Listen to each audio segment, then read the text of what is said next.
राधे राधे भक्तों, जय श्री कृष्ण, जय श्री राम। भक्तों, आज हम अध्याय 18 का अध्ययन करेंगे, जो कि है संन्यास की सिद्धि। श्रीमद् भगवद गीता का ये अंतिम अध्याय है। तो चलिए शुरू करते हैं।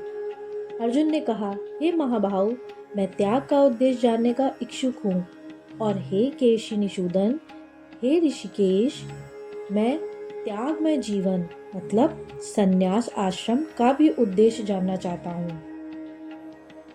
भगवान ने कहा, भौतिक इच्छा पर आधारित कर्मों के परित्याग को विद्वान लोग संन्यास कहते हैं, और समस्त कर्मों के फल त्याग को बुद्धिमान लोग त्याग कहते हैं।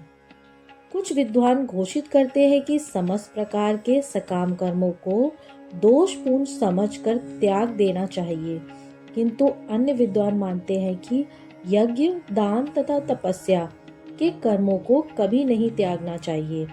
हे भरत श्रेष्ठ, अब त्याग के विषय में मेरा निर्णय सुनो।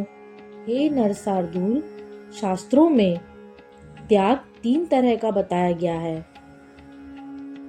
यज्ञ, दान तथा तपस्या के कर्मों का कभी परित्याग नहीं करना चाहिए, उन्हें अवश्य संपन्न करना चाहिए।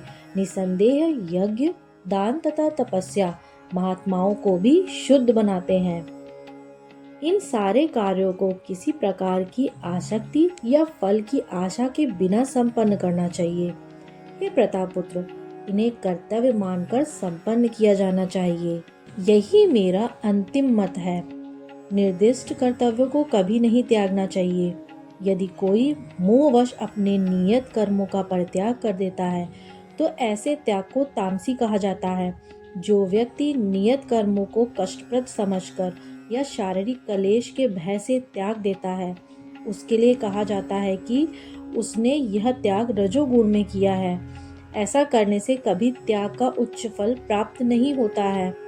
हे अर्जुन, जब मनुष्य नियत कर्तव्य को करणीय मानकर करता है और समस्त भौतिक संगति तथा फल की आसक्ति को त्याग देता है, तो उसका त्याग सात्विक कहलाता है। सतोगुण में स्थित बुद्धिमान त्यागी, जो ना तो अशुभ कर्म से घृणा करता है और ना शुभ कर्म से लिप्त होता है, वह कर्म के विषय में कोई संशय नहीं रखता। निसंदेह किसी भी देहधारी प्राणी के लिए समस्त कर्मों का परित्याग कर पाना असंभव है, लेकिन जो कर्मफल का परित्याग करता है, वह वास्तव में त्यागी कहलाता है। जो त्यागी नहीं है, उसके लिए इच्छित, अनिच्छित तथा मिश्रित ये 3 प्रकार के कर्मफल मृत्यु के बाद मिलते हैं। लेकिन जो सन्यासी है, उन्हें ऐसे फल का सुख दुख नहीं भोगना पड़ता है। हे महाबाहु अर्जुन, वेदांत के अनुसार समस्त कर्म की पूर्ति के लिए 5 कारण हैं। अब तुम उन्हें मुझसे सुनो। कर्म का स्थान मतलब शरीर, कर्ता, विभिन्न इंद्रियां, अनेक प्रकार की चेष्टाएं तथा परमात्मा, ये 5 कर्म के कारण हैं। मनुष्य अपने शरीर, मन या वाणी से जो भी उचित या अनुचित कर्म करता है, वह इन 5 कारणों के फलस्वरूप होता है। अतएव जो इन 5 कारणों को न मानकर अपने आप को ही एकमात्र कर्ता मानता है, वह निश्चित ही बुद्धिमान व्यक्ति नहीं होता और वस्तुओं को सही रूप में नहीं देख सकता। जो मिथ्या अहंकार से प्रेरित नहीं है, जिनकी बुद्धि बंधी नहीं है, वह इस संसार में मनुष्यों को मारता हुआ भी नहीं मरता, न ही वह अपने कर्मों से बंधा होता है। ज्ञान, ज्ञेय तथा ज्ञाता, ये तीनों कर्म को प्रेरणा देने वाले कारण हैं। इंद्रिया, करण, कर्म तथा कर्ता, ये 3 कर्म के संघटक हैं। प्रकृति के 3 गुणों के अनुसार ही ज्ञान, कर्म तथा कर्ता के 3 भेद हैं। अब तुम मुझसे इनके बारे में सुनो। जिस ज्ञान से अनंत रूपों में विभक्त सारे जीवों में एक ही अविभक्त आध्यात्मिक प्रकृति देखी जाती है, उसे ही तुम सात्विक जानो। जिस ज्ञान से कोई मनुष्य विभिन्न शरीरों में भिन्न भिन्न प्रकार का जीव देखता है, उसे तुम राजसी जानो। और वह ज्ञान जिससे मनुष्य किसी एक प्रकार के कार्य को जो अति तुच्छ है, सब कुछ मानकर सत्य को जाने बिना उसमें लिप्त रहता है, तामसी कहा जाता है। जो कर्म नियमित है और जो आसक्ति, राग या द्वेष से रहित कर्म फल की चाह के बिना किया जाता है, वह सात्विक कहलाता है।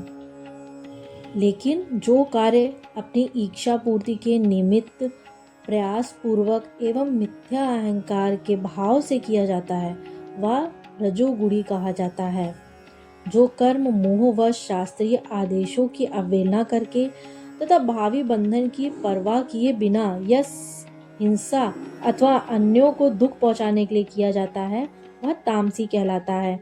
जो व्यक्ति भौतिक गुणों के संसर्ग के बिना अहंकार रहित संकल्प तथा उत्साह पूर्वक अपना कर्म करता है और सफलता अथवा असफलता में विचलित और अविचलित रहता है, वह सात्विक कहलाता है।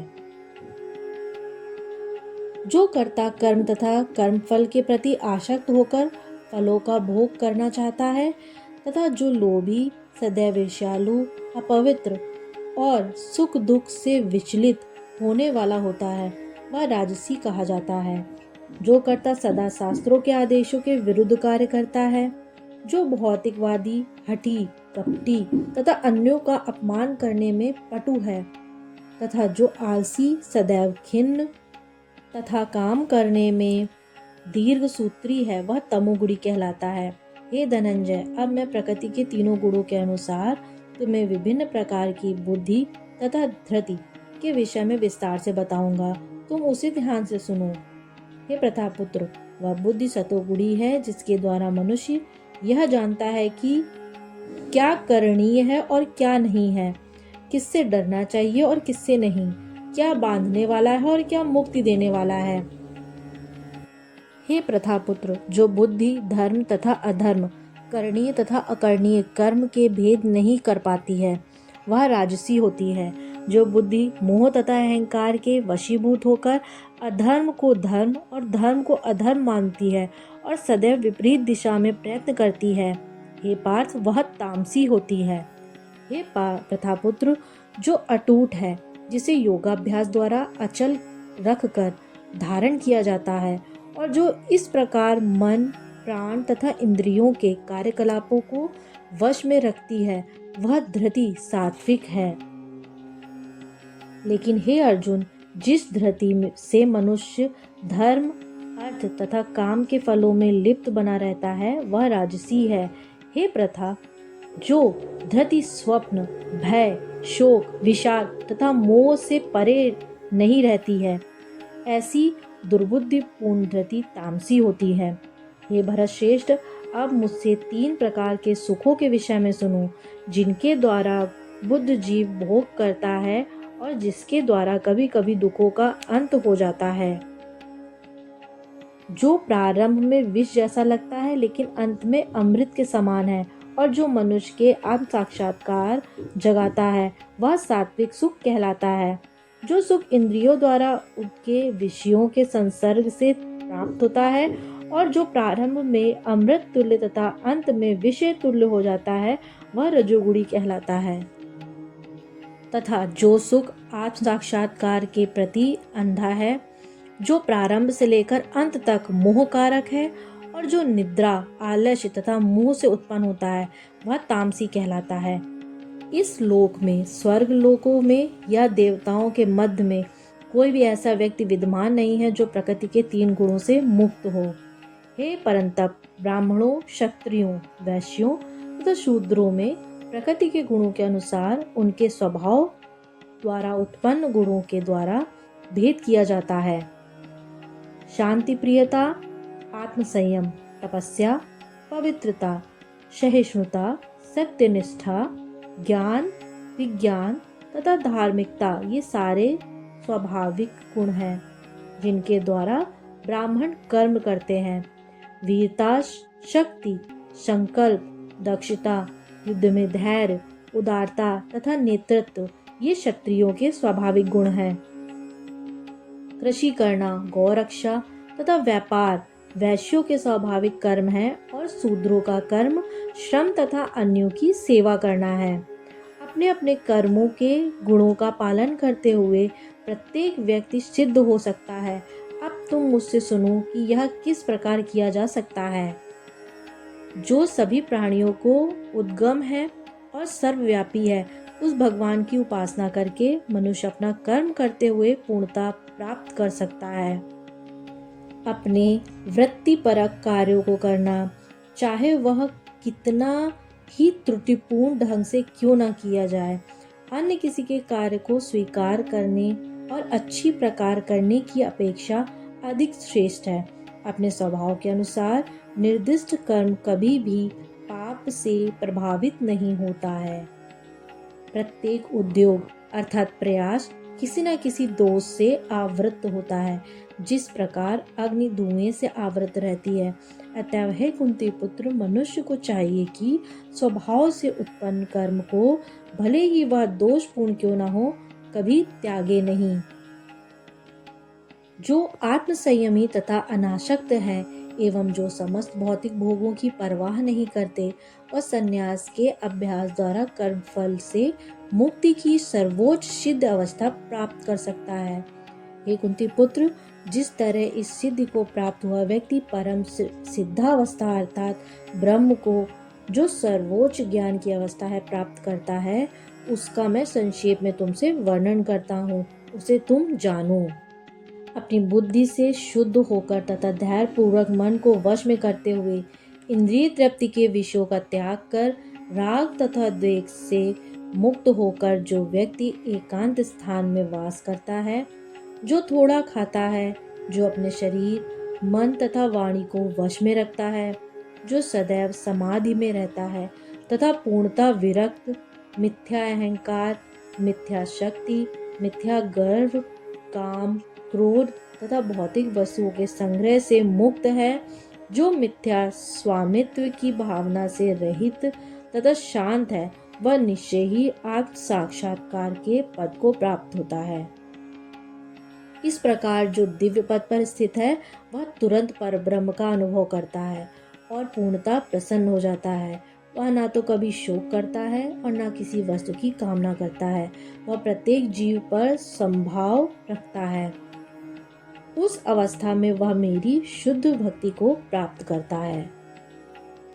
केवल भक्ति से मुझ भगवान को यथारूप में जाना जा सकता है। जब मनुष्य ऐसी भक्ति से मेरे पूर्ण भावना व्रत में रहता है, वह बैकुंठ जगत में प्रवेश कर सकता है। मेरा शुद्ध भक्त मेरे संरक्षण में समस्त प्रकार के कार्यों में संलग्न रहकर भी मेरी कृपा से नित्य तथा अविनाशी धाम को प्राप्त होता है। सारे कार्यों के लिए मुझ पर निर्भर रहो और मेरे संरक्षण में सदा कर्म करो। ऐसी भक्ति में मेरे प्रति पूर्णतः सचेत रहो। यदि तुम मुझसे भावना भावित होगे तो मेरी कृपा से तुम बद्ध जीवन के सारे अवरोधों को लांघ जाओगे।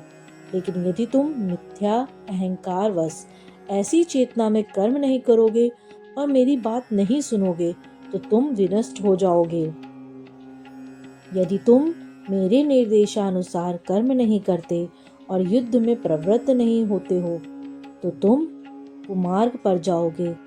तुम्हें अपने स्वभाववश युद्ध में लगना होगा। इस समय तुम मोहवश मेरे निर्देशानुसार कर्म करने से मना कर रहे हो। लेकिन हे कुंती पुत्र, तुम अपने ही स्वभाव से उत्पन्न कर्म द्वारा बाध्य होकर वही सब करोगे। हे अर्जुन, परमेश्वर प्रत्येक जीव के हृदय में स्थित है और भौतिक शक्ति से निर्मित यंत्र में सवार की भांति बैठे समस्त जीवों को अपनी माया से घुमा रहे हैं अर्थात भरमा रहे हैं। हे भारत, सब प्रकार से उसी की शरण में जाओ। उसकी कृपा से तुम परम शांति को तथा परम नित्य धाम को प्राप्त करोगे। और इस प्रकार मैंने तुम्हें गुह्यतर ज्ञान बतला दिया है। इस पर पूरी तरह से मनन करो और तब जो चाहो सो करो, क्योंकि तुम मेरे अत्यंत प्रिय मित्र हो। अतः मैं तुम्हें अपना परम आदेश, जो सर्वाधिक गुह्य ज्ञान है, बता रहा हूँ। इसे अपने हित के लिए सुनो। सदैव मेरा चिंतन करो, मेरे भक्त बनो, मेरी पूजा करो और मुझे नमस्कार करो। इस प्रकार तुम निश्चित रूप से मेरे पास आओगे। मैं तुम्हें वचन देता हूँ, क्योंकि तुम मेरे परम प्रिय मित्र हो। समस्त प्रकार के धर्मों का परित्याग करो और मेरे शरण में आओ। मैं समस्त पापों से तुम्हारा उद्धार कर दूंगा। डरो मत। यह गो ज्ञान उनको कभी न बताया जाए जो ना तो संयमी है, ना एकनिष्ठ और ना ही भक्ति में रत है, ना ही उसे जो मुझसे द्वेष करता हो। जो व्यक्ति भक्तों को यह परम रहस्य बताता है, वह शुद्ध भक्ति को प्राप्त करेगा और अंत में वह मेरे पास वापस आएगा। इस संसार में मैं उसकी अपेक्षा कोई अन्य सेवक ना तो मुझे अधिक प्रिय है और ना कभी होगा। और मैं घोषित करता हूँ कि जो हमारे इस पवित्र संवाद का अध्ययन करता है, वह अपनी बुद्धि से मेरी पूजा करता है, और जो श्रद्धा समेत तथा द्वेष रहित होकर इसे सुनता है, वह सारे पापों से मुक्त हो जाता है और उन शुभ लोकों को प्राप्त होता है जहाँ पुण्य आत्माएं निवास करती हैं। हे प्रथापुत्र, हे धनंजय, क्या तुमने इस शास्त्र को एकाग्रचित्त होकर सुना है? और क्या अब तुम्हारा अज्ञान तथा मोह दूर हो गया है? अर्जुन ने कहा, हे कृष्ण, हे अच्युत, अब मेरा मोह दूर हो गया है। आपके अनुग्रह से मुझे मेरी स्मरण शक्ति वापस मिल गई है। अब मैं संशय रहित तथा दृढ़ हूँ और आपके आदेशानुसार कर्म करने के लिए उद्धत हूँ। संजय ने कहा, इस प्रकार मैंने कृष्ण तथा अर्जुन इन दोनों महापुरुषों की वार्ता सुनी और यह संदेश इतना अद्भुत है कि मेरे शरीर में रोमांच हो रहा है। व्यास की कृपा से मैंने ये परम गुह बातें साक्षात योगेश्वर कृष्ण के मुख से अर्जुन के प्रति कही जाती हुई सुनी है। हे राजन, जब मैं कृष्ण तथा अर्जुन के मध्य हुई इस आश्चर्यजनक तथा पवित्र वार्ता का बारंबार स्मरण करता हूँ, तो प्रति क्षण आह्लाद से गदगद हो उठता हूँ। हे राजन, भगवान कृष्ण के अद्भुत रूप का स्मरण करते ही मैं अधिकाधिक आश्चर्यचकित होता हूँ और पुनः पुनः हर्षित होता हूँ। जहाँ योगेश्वर कृष्ण है और जहाँ परम धनुर्धर अर्जुन है, वहीं ऐश्वर्य, विजय, अलौकिक शक्ति तथा नीति भी निश्चित रूप से रहती है, ऐसा मेरा मत है। तो भक्तों, हमने अपना आज का अध्याय भी पूर्ण कर लिया है, जो था संन्यास की सिद्धि। अब हमारा श्रीमद् भगवद गीता के सभी अध्याय समाप्त होते हैं। भक्तों, अगर आपको मेरे द्वारा श्रीमद् भगवद गीता का ये पाठ अध्ययन अच्छा लगा हो, तो मेरी आगे की और भी वीडियोस देखिएगा और ये सारे अध्याय सभी के साथ शेयर करिएगा, ताकि ज़्यादा से ज़्यादा लोगों तक श्रीमद् भगवद गीता के अध्यायों के बारे में पता चले, उनको जानकारी हो। अभी के लिए बस इतना ही भक्तों। राधे राधे। जय श्री कृष्ण, जय श्री राम। धन्यवाद।